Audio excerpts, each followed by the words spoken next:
ከምታገቡት ሰው ከትዳር አጋራችሁ አንድ ነገር ብቻ ፈልጉ። ቤተ ክርስቲያን የማታውቀው ሰርግ የአህያ የበቅሎ የፈረስ ነው። እግዚአብሔር የብዙ ልጆች አባት መሆን ከፈለጋችሁ አግቡ አላለንም። የትዳር የፍቺ መጨረሻ ቀን መቼ ነው ካላችሁኝ፣ መቼም ፍቺ የለም። ለምንድን ነው የምታገቡት? ብዙ ሰው በቤተ ክርስቲያን ሥርዓት የማያገባው ኋላ ነዝናዛ ከሆነ እንድፈታው ይላል። ቅዱስ አትናቴዎስ ሁለቱ የሕይወት ጸጋዎች ይላቸዋል። ምንና ምንን? አጥንት አይከፈል፣ ደም አይከፈል፣ አካል አይከፈል፣ አንድ ተዋህዷቸውን የሚያስረዳው ልጃቸው ነው። ባለትዳሮች ከተጋቡ ጀምሮ ወዲያው ሩካቤ ሥጋ እንዲያደርጉ አይፈቀድም በእኛ ቤተክርስቲያን። ባልና ሚስት ትዳራቸውን ቢያፈርሱ ክርስቶስ ከቤተ ክርስቲያን ተለይቷል ብለው እንደካዱ ይቆጠርባቸዋል። በስመ አብ ወወልድ ወመንፈስ ቅዱስ አሐዱ አምላክ አሜን። ሰላም እግዚአብሔር ከሁላችሁ ጋር ይሁን። ውድ ሐና ዘኢትዮጵያ ገጽ ተከታታዮች እንደምን አላችሁ? እኔ እግዚአብሔር ይመስገን አለሁኝ በቸርነቱ። ዛሬ እንግዲህ ይዤላችሁ የመጣኋቸው ቪዲዮዎች የተለያዩ መምህራን ስለ ትዳር ምን ያስተምራሉ፣ ስለ ጋብቻ ምን ያስተምራሉ የሚለውን ነው። አብራችሁን ቆዩ። ወደ መጀመሪያ ቪዲዮአችን እንሂድ። የትዳር የፍቺ መጨረሻ ቀን መቼ ነው ካላችሁኝ፣ መቼም ፍቺ የለም ነው። እስኪ በሉላችሁ፣ መቼም በሉ። ፍቺ የለም። እስከ መቼ ነው ፍቺው? መቼም በሉ እንጂ እስከ መቼ ነው? እስከ መቼ ነው? ስለዚህ አሁን ብዙ ሰው በቤተ ክርስቲያን ሥርዓት የማያገባው ኋላ ነዝናዛ ከሆነ እንድፈታው ይላል። ይሄ ብቻ አይደለም፣ እንደ ልባቸው ለመዞር እንዲመቻቸው ነው። በቃ እንቅጩን አይደለም እናወራ፣ እንቅጩ እሱ ነው። እሺ ለምን በቤተ ክርስቲያን አታገባም ሲባል አይታወቅም ጸባዋ ምናምን ከሆነ ልፈታት ነው። ማን አግባለ? ማን አግባለ? እንዲያ ከሆነ ቤተ ክርስቲያን የማታውቀው ሰርግ የአህያ የበቅሎ የፈረስ ነው።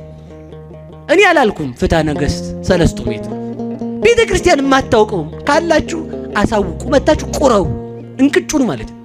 ስለዚህ ተመልከቱ፣ ሰርግ መቼ ይፈታል ካላችሁ፣ መቼም አይፈታም። ለምን? አንድ ሰው ትዳሩን ቢያፈርስ ከሃዲ ተብሎ ነው የሚጠራው። ለምን መሰላችሁ እንደዛ የሚባለው? አንደኛ ሚስቲቱ የቤተ ክርስቲያን ምሳሌ ናት። ባልዮ የክርስቶስ ምሳሌ ነው። ክርስቶስ ቤተ ክርስቲያንን ሞቶም በሞቱ መስርቷት እስከ መጨረሻው ድረስ ተመልከቱ። ለቤተ ክርስቲያን እጅ መንሻ አድርጎ ደሙን አፍስሶ በደሙ መስርቷታል። ከቤተ ክርስቲያን እኛን ምእመናንን ወልዶናል በጥምቀት። እንደዚህ ከሆነ ባል የክርስቶስ ምሳሌ፣ ሚስት የቤተ ክርስቲያን ምሳሌ ከሆነ መቼ ይፋታሉ ከተባለ ተመልከቱ። ባልና ሚስት ትዳራቸውን ቢያፈርሱ ክርስቶስ ከቤተ ክርስቲያን ተለይቷል ብለው እንደካዱ ይቆጠርባቸዋል። ስለዚህ ተመልከቱ፣ ክርስቶስ አሁን እኛን በጥምቀት የወለደችን ቤተ ክርስቲያን ናት እናታችን። እኛን ልካፈል ቢል ቤተ ክርስቲያንና ክርስቶስ ልካፈል ቢሉ የሚካፈሉን አካል የላቸውም።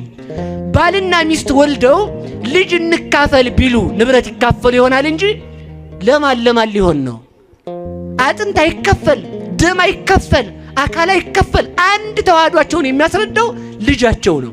ስለዚህ በዚህ ክርስቶስን ይሰብኩታል ይላል። አንድ ሆነን በትዳር ጸንተን እንድንኖር መድኃኔዓለም ይርዳን።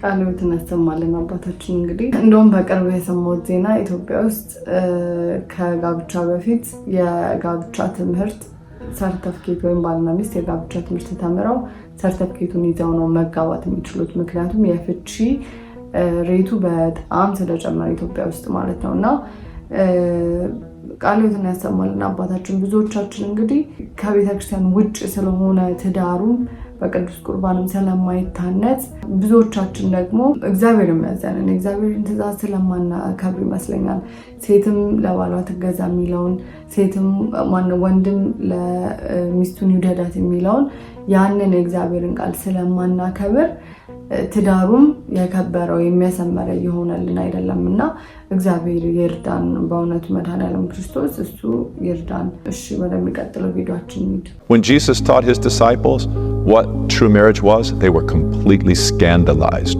As a matter of fact, the apostles, these aren't just the normal people. These are his closest disciples. When they listened to Jesus' teaching about the permanence of marriage, about the fact that fidelity was non-negotiable, that there was no such thing as divorce, they were so scandalized that they said to him, "Lord, if marriage is like this, it's better not to get married." Jesus lifted up Christian marriage and explained that it is inviolable, that divorce and remarriage is adultery. He made a very tiny exception, but the normative teaching of the church is divorce and remarriage is adultery. When they heard this, they said, it's better not to get married. And he didn't say, hey, you're misunderstanding me, guys. No, he said, let him who can accept the teaching accept it. For this reason, many are eunuchs by choice. Many choose not to get married because they're going to be held to a high standard. አይገርም? በጣም ከባድ ነው። እግዚአብሔር ጥበቡን ይስጠን ለሴቶችም ለወንዶችም ትዳራችንን በአግባቡ መያዝ እንድንችል ክርስቶስ የሰጠን ይህንን ትልቅ ጸጋ በስርዓት በአግባቡ መያዝና ማስኬድ እንድንችል እግዚአብሔር ጥበቡን ይስጠን። ወደሚቀጥለው ቪዲዮአችን እንሂድ። ሌላው ባለትዳሮች ከተጋቡ ጀምሮ ወዲያው ሩካቤ ሥጋ እንዲያደርጉ አይፈቀድም። በእኛ ቤተክርስቲያን ከተጋቡ ቀን ጀምሮ 40 ቀን ሚስትም በእናቷ ቤት ባልም በአባቱ ቤት ሆነው ይጾማል። በትዳራቸው ለሚገጥማቸው ፈተና ሁሉ 40 ቀን የሚጾሙት ሰው መሰረት ይሆናቸዋል። ይሄ ሰይፋቸው ነው ማለት ነው። ማንኛውም ባለትዳር አሁን ወደፊትም ልጆቻችሁ ልታሳድጉ ከተጋቡ ጀምሮ 40 ቀን መጾም አለባቸው። በ40 ቀን መልሰው ይጾማሉ። ተክሊሉ ከተፈጸመበት ጀምሮ እስከ ሰርጉ ድረስ። ሰርጉ የሚደረገው መጨረሻ ቀን የመጀመሪያ ተክሊል ይፈጸማል። ሰርጉ ጾሙ ካበቃ በኋላ ነው የሚደረገው ማለት ነው። በጣም ይገርማል። እኔም ብዙ አላቅም እንደዚህ አሁን ነው በዚህ ቪዲዮ ያየሁት። በእውነቱ ከትዳር በፊት ወይም ከጋብቻ በፊት 40 ቀን መጾም እንዳለበትና በጣም አይ ቲንክ ጥሩ ነገር ነው። ምክንያቱም አባታችን እንዳስተማሩን በትዳር ውስጥ የሚፈጠረው ወይም የሚገጥመን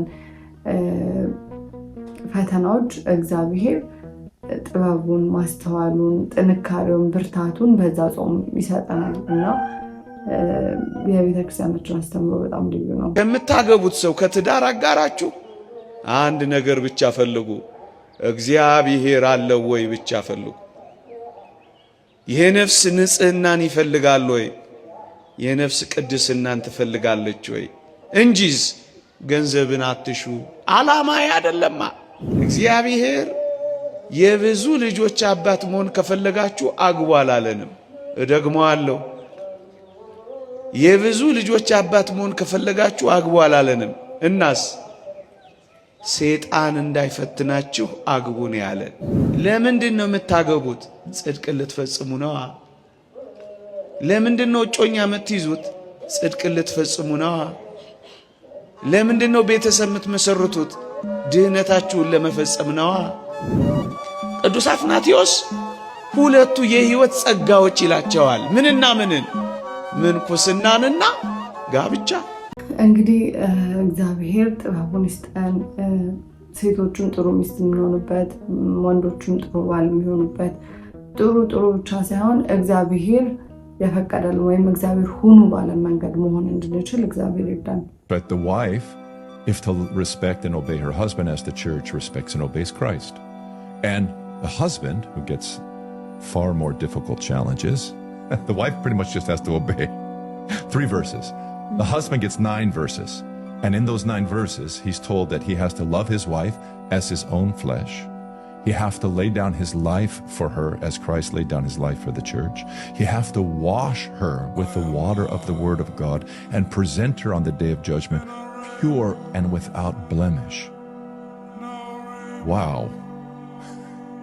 But you see how Paul's using the divine human comparison, right? He's saying, look, Christ has shown us how to do this. Husbands look to him to know how to fulfill their earthly marriage responsibilities, and wives look to the church to know how they should respond to their husbands.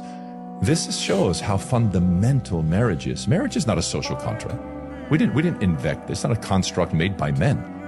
The idea that you can alter something that God made as a foundational reality, I mean, this is Genesis 1 and 2.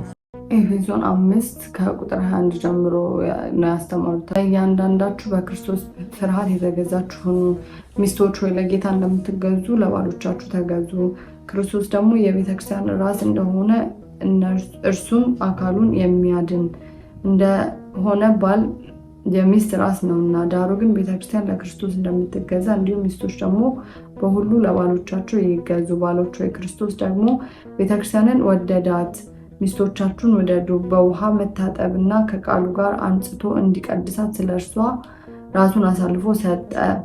እድፈት ወይም የፊት መጨማደድ ወይም እንዲህ ያለ ነገር ሳይሆንባት ቅድስና ያለ ነውር ትሆን ዘንድ ክብርት የሆነች ቤተክርስቲያን ለራሱ እንዲያቀርብ ፈለገ። እንዲሁም ባሎች ደግሞ እንደ ገዛ ስጋቸው አድርገው የገዛ ሚስቶቻቸውን ሊወዷቸው ይገባል። የገዛ ሚስቱን የሚወድ ራሱን ይወዳል ያለ ይቀጥላል። እንግዲህ ይህንን ላነብ የፈለኩበት ምክንያት በጣም እኔ አሁን እኛ አባት ሲያስተምሩ በጣም የገረመኝ ነገር አንድ ባል ሚስቱን በእግዚአብሔር ቃል አንጽቶ የእግዚአብሔርን ቃል አስተምሮ ለመንግስተ ሰማያት ማብቃት ኃላፊነቱ ነው እና ባሎችም ኃላፊነታቸውን ይወጡ ዘንድ ሚስቶች ጸሎት ማድረግ አለብን ብዬ አስባለሁ እና እንደዚህ አይነት ትምህርቶችን መማር አለብን። አባቶቻችን የሚያስተምሩንን መስማት አለብን እና እንደ እግዚአብሔር ፈቃድ በሚቀጥለው ጊዜ ኦርቶዶክሳዊት ሚስት እንዴት አይነት መሆን እንዳለባት፣ ሚስቶች እንዴት መሆን እንዳለብን ይዤላችሁ እመጣለሁ። እንግዲህ ዛሬ ቪዲዮ ይሄንን ይመስል ነበር። መድኃኔዓለም ለሁላችንም ማስተዋሉን ያድለን፣ ትዳራችንን ይጠብቅልን፣ ትዳራችንን ይባርክልን። አመሰግናለሁ ስለተከታተላችሁኝ። መልካም ቀን። ወስብሐት ለእግዚአብሔር ወለወላዲቱ ድንግል ወለመስቀሉ ክቡር። ይቆየን።